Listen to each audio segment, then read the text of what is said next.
Haay nagaan isiniif haa ta'u uummata qashtii akkam jirtu nagaa keessanii an nagaa koodhaa galanni waaqayyoof haa ta'u har'as deebi'ee dhufeen jira.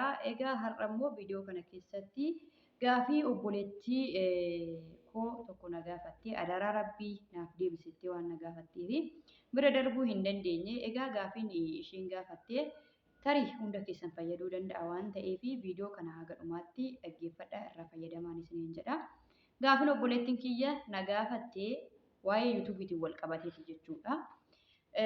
Yuutuubiin faayidaa qabaa, faayidaa maal qabaa? Akkasuma yuutuubii kana akkamitti banachuu dandeenya?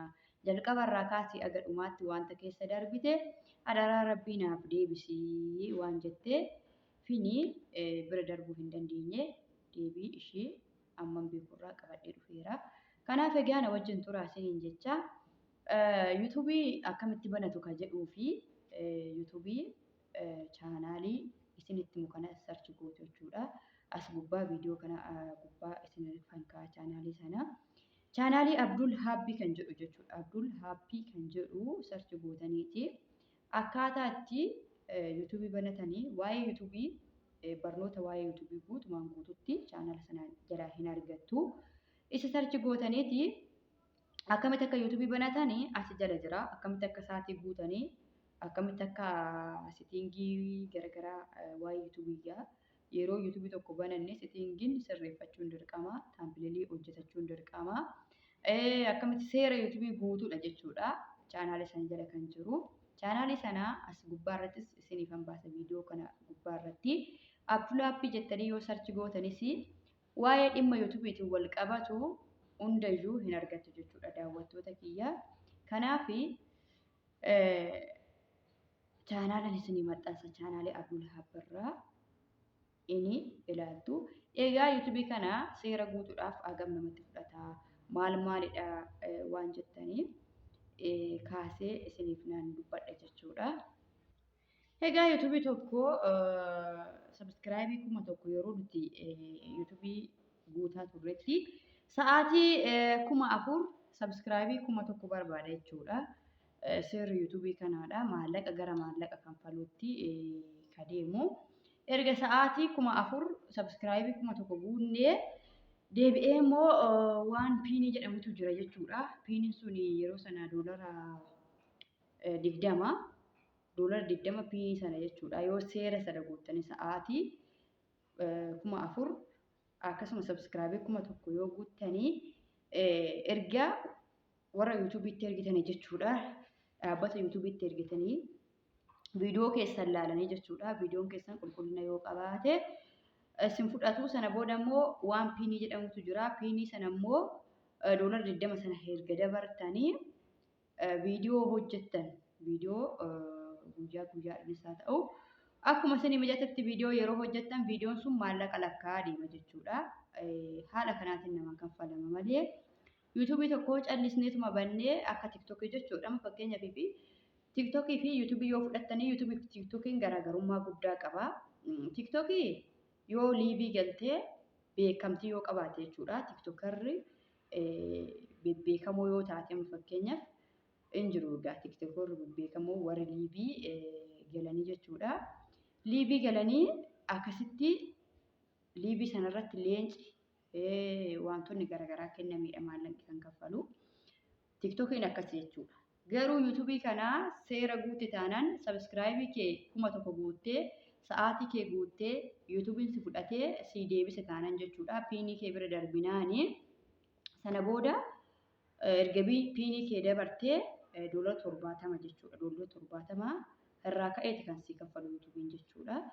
$70 sanas guuttattee baqa si kanfallaan yuutuubii irraa akkuma hojjetaa mootummaa mindaa nyaatu jechuudha.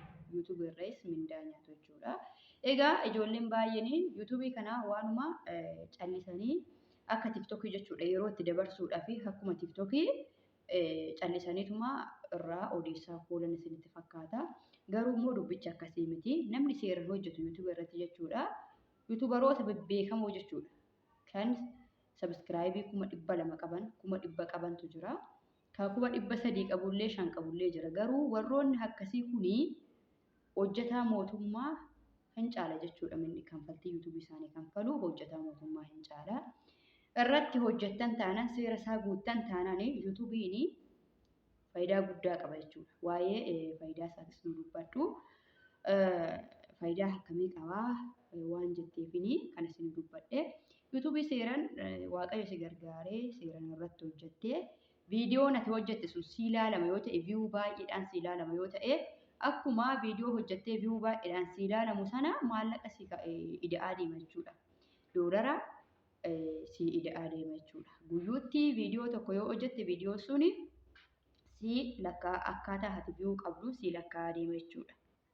Kanaafuu yuutuubiin tokko faayidaa qaba malee miidhaa tokko hin qabu.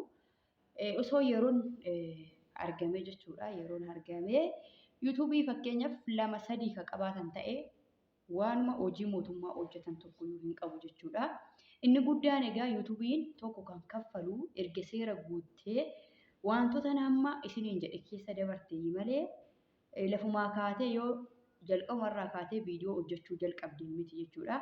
yuutuubiin seera mataa isaa qaba. Seera mataa isaatii sana guuttee bira darbite taanaan yuutuubiin viidiyoon ati hojjettu edda seera mataa isaatii guuttee bira darbite viidiyoon ati hojjettu viyuu qaba yoo ta'e ilaalamaa jira uummataa yoo ta'e maallaqa ni qaba waan ta'eef namoonni yuutuubii banachuu barbaadanis haala kanaan jechuudha.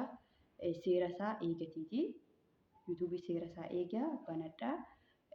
yuutuubii akkamitti bananna kan jettaniif immoo jalqaba irratti dubbadheera. Chaanaalii Abdulaabii sarchi godhaati. Inna sarchi gootan isiniif ba'a. Yeroo sana jalqaba kaasatii haga dhumaatti waa'ee dhimma yuutuubii wal qabatu viidiyoo achi jalaa hin argattu. Sana booda viidiyoo sana ilaalateeti yuutuubii banachuu barbaadan erga banattanii sa'aatii guuttanii sabskiraayibii guuttanii akkamitti akka yuutuubii sana ergitan akkamitti akka isinii deebi'u akkamitti gara seensa maallaqa kanfaltiitti isin dabarsu waan hundumayyuu chaanaalii sana jalaa hin argattu waan ta'eef chaanaalii sana jalaa ilaalatii fi shamarran biyya Arabaa hundumti keessaniyyuu yeroo keessan hin gubinaa yeroo qabdan boqonnaa qabdan yuutuubii banadhaatii achitti sa'aatii guuttadhaatii yeroo gara Itoophiyaa galtan waayifaa bitattanii jechuudha teessanii hojjettu. yuutuubiin tokko viyuu qabaatee namaaf ilaalu qabaannaan faayidaa hedduu qaba. yuutuubiin miidhaa hin qabu faayidaa qaba. Gama tokkoon dandeettii kee wantoota garaagaraa irratti shaakaltanii dandeettii keessan hin bartu. Inni kan biraa immoo maallaqa argattanii irraa fayyadamtu. yuutuubiin faayidaa guddaa qaba malee miidhaa hin qabu waan ta'eef banadhaan isiniin jedha. Egaa gaafiin obboleettii buna gaafatte kanumaadha. Fayyaanaaf ta'a walitti deebinaan isiniin jedha daawwattoota kiyya.